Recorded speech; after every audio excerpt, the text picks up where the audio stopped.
Matin. L'édito politique sur Europe 1 avec Le Figaro. Bonjour Vincent Trémollet de Villers. Bonjour Dimitri, bonjour Anissa, bonjour à tous. Vincent. Alors, dans l'agenda politique aujourd'hui, Sébastien Lecornu va rencontrer Patrick Martin, le président du MEDEF. Il y a quelques jours, le Premier ministre a écrit d'ailleurs aux patrons pour tenter de les rassurer. Ils sont vraiment inquiets, vous pensez, Vincent ? C'est plus de l'inquiétude, de la lassitude, Dimitri, c'est le blues du businessman, de l'entrepreneur, de l'inventeur, du créateur. Alors jusqu'ici, s'il avait du succès dans ses affaires, il savait que l'État lui ferait rapidement les poches, mais il restait encore quelques petites zones protégées, des interstices vierges de toute ponction fiscale, de toute inspection tatillonne.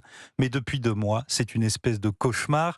Il est encerclé par une troupe de collecteurs d'impôts qui veulent prélever encore un peu plus de la naissance jusqu'à la mort et des biens professionnels jusqu'au patrimoine particulier. Le message est le suivant: votre réussite est coupable. Vous devez rendre à la société ce que vous avez injustement gagné. C'est la prophétie de Bernanos. Les ratés ne vous rateront pas. Et puis il y a ce bruit qui nous vient de l'Assemblée, le bruit vide d'une médiocrité bavarde et satisfaite.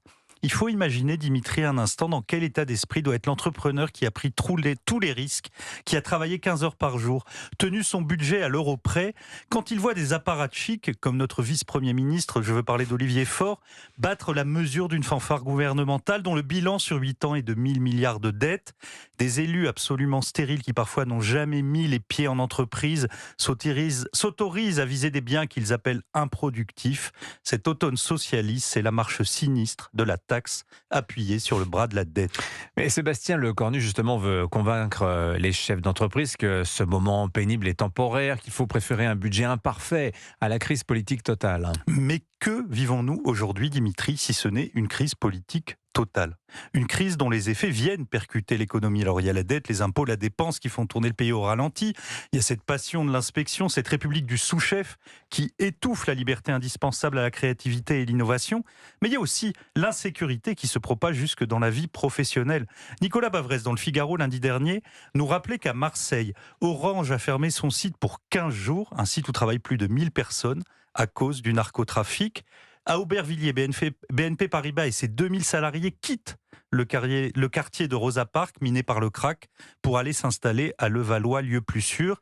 Cette France défigurée par la délinquance et par les effets d'une immigration incontrôlée finira aussi par perdre pour ses motifs son extraordinaire force d'attraction. Bon, est-ce que vous croyez vraiment que nos entrepreneurs peuvent quitter le pays quand même, Vincent ? Je le crains, je le crois et je le vois déjà. Pour eux, la France est devenue un grand point d'interrogation, une question existentielle. Alors que la compétition mondiale s'accélère, pourquoi continuer à traîner le boulet des normes et celui des impôts ?